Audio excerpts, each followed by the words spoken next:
So the housing market is pretty much in a deep freeze right now, but it may be coming to an end, according to somebody who is very influential in the housing market. So welcome to Housing Bubble 2.0 News of the Week, or as I like to call it, another episode of As the Housing Market Turns. Today is what? The 9th of August. Randy Patrick here, putting the realism back in real estate. Hope you're doing well. Couple of things. Number one, haven't done a video in a few weeks. Been exceptionally busy, been checking out lots of properties, trying to move the business forward, been out and about in the field. That's what I'm doing these days. And also, I'm not in a location today where I normally do my videos, so the audio may be off, the picture may be off, etc. I'm trying to get this one done because I'm way overdue. So again, please bear with me, and we'll get into it right now. So this article came out from Fortune magazine. The housing market deep freeze.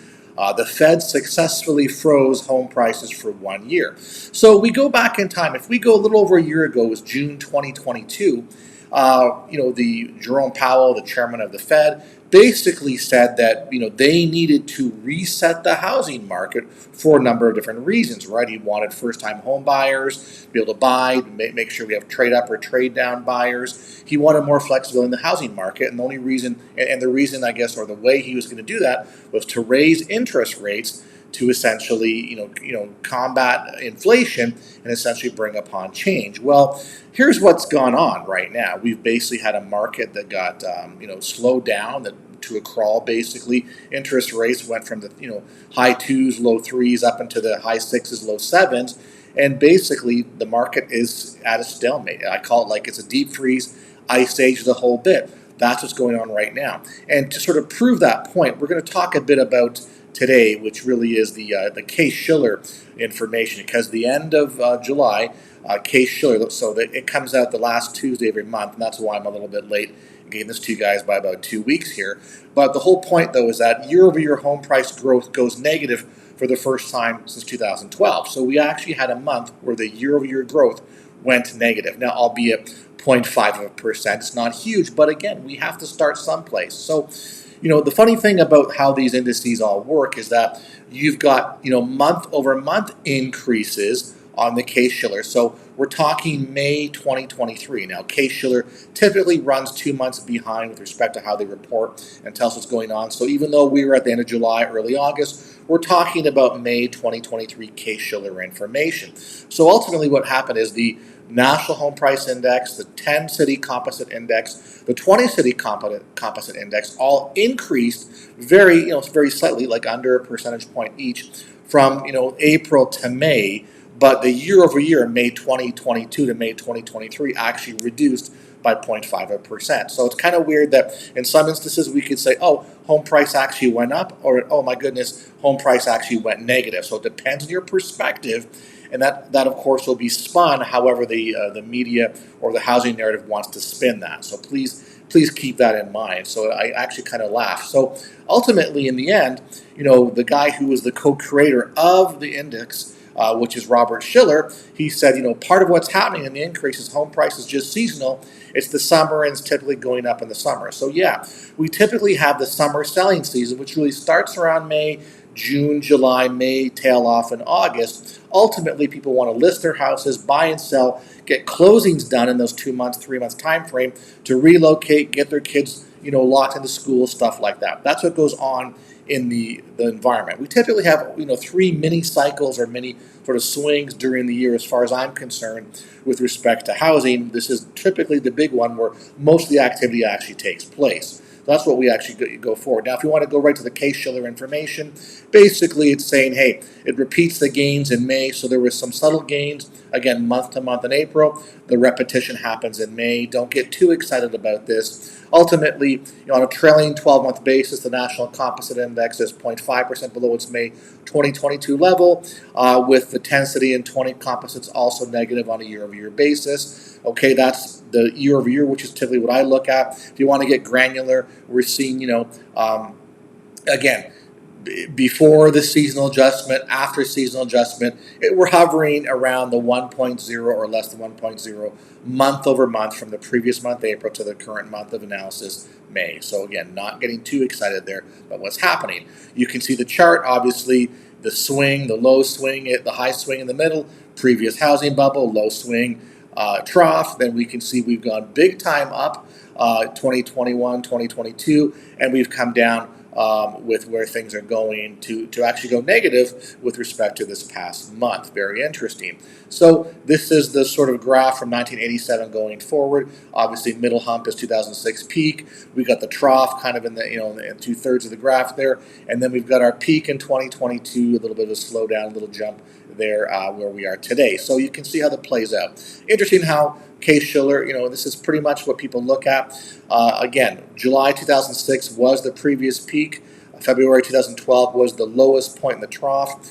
We are today, with the May 2023 data, we are 65.3% greater than we were compared to the July 2006 peak. If you take a look at the current from trough, that first line there in the national index, if you bought your property, in that trough level, chances are you've more than doubled your equity, doubled your income or opportunity on the property. All right, so good to buy then. And that's the thing too, real estate's all about timing, so if you buy in that time frame, you've done probably well compared to most people. Again, that's just how it plays out. Folks, if you enjoy the information I provide, if you could help my channel grow, please hit the subscribe button. I'd be very appreciative. And if you think you're a subscriber, you know my story. Been maintaining 27,000 subscribers for a couple of years now. We all know what's going on behind the scenes. If you could just resubscribe, get that bell notification, help me grow, that'd be really appreciated. Thank you. All right, moving forward here, what we all want to know here is the local numbers here. I'll zap them as soon as I can here. Atlanta up 2.1%. Again, this is year over year, right-hand side of the column.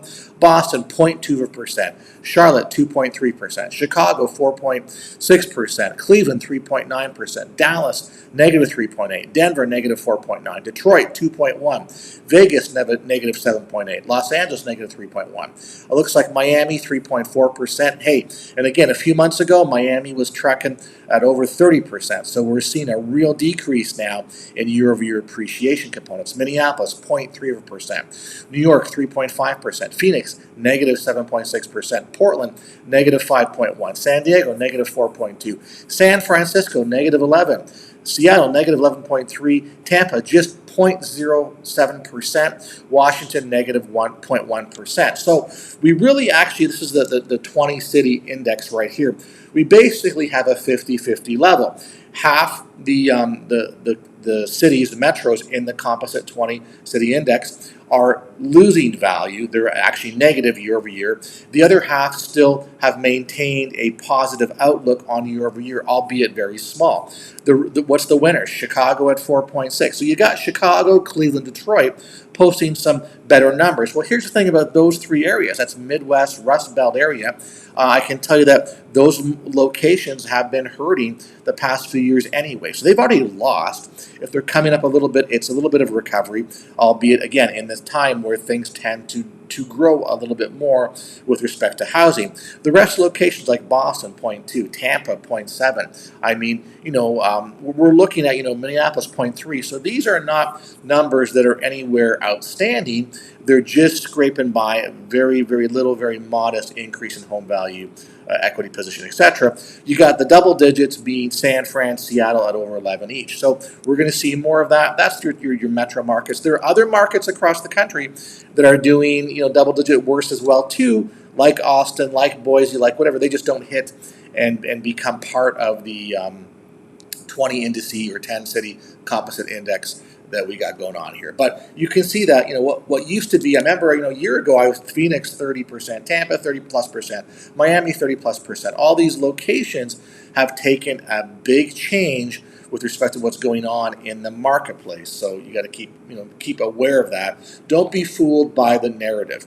Now, interesting enough, this is from Wolf Richter at Wolf Street. This is what Robert Shiller was quoted as saying, after the Case-Shiller came out. Probably what's happening with the increase in home prices is just seasonal. It's the summer. Typically, the Case-Shiller National Home Price Index is going to go up in the summer. One of the guys that developed, that's him, obviously Robert Shiller. It It has been just growing ever since 2012, the trough, for about 10 years in the U.S., steady growth in home prices, but it may be coming to an end with the advent of this interest rate rising cycle. So yeah, we all know that stop printing money, stop the quantitative easing, interest rates are up, it's changing the affordability. We have an affordability crisis right now. The market is slowing down. There's no ifs, ands, or buts. It was the second time in the interview that Shiller used the phrase, may be coming to an end, which is interesting. Moments earlier, he'd said, the fear of interest rate increases have influenced people's thinking. It's not just the homeowners, it's new buyers who wanted to get in before the interest rates went up even more. They wanted to lock in.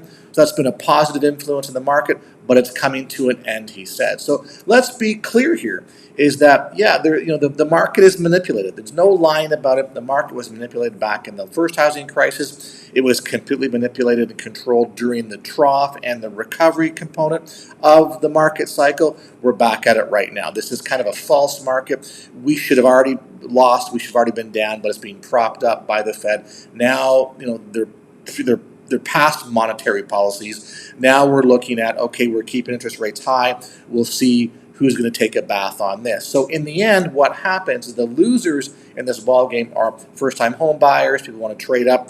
Eventually, it's going to be normal home buyers who can't maintain the pace of where things are going with respect to refi, foreclosures, whatever. And it's the mom-and-pop landlords, the small landlords. That's the casualties of what's going to happen with respect to this housing market and the changes we're going to face. Should this have already happened? Yeah, we should have corrected and crashed last year, the year before, but the market's being controlled and manipulated. And don't forget, we had a moratorium on evictions. Some locations still may actually have that going on, the odd county here and there. I think in July, I think it was LA or Oakland, finally said we're over, or it's happening right now. So we've had the foreclosure moratorium, the eviction moratorium. So ultimately, in the end, the market's been choked, been strangled, been controlled from actually going through its normal cycles of ups and downs. So please, keep that in mind. So this is where we're at now. Again, the Case-Shiller running 2 months behind.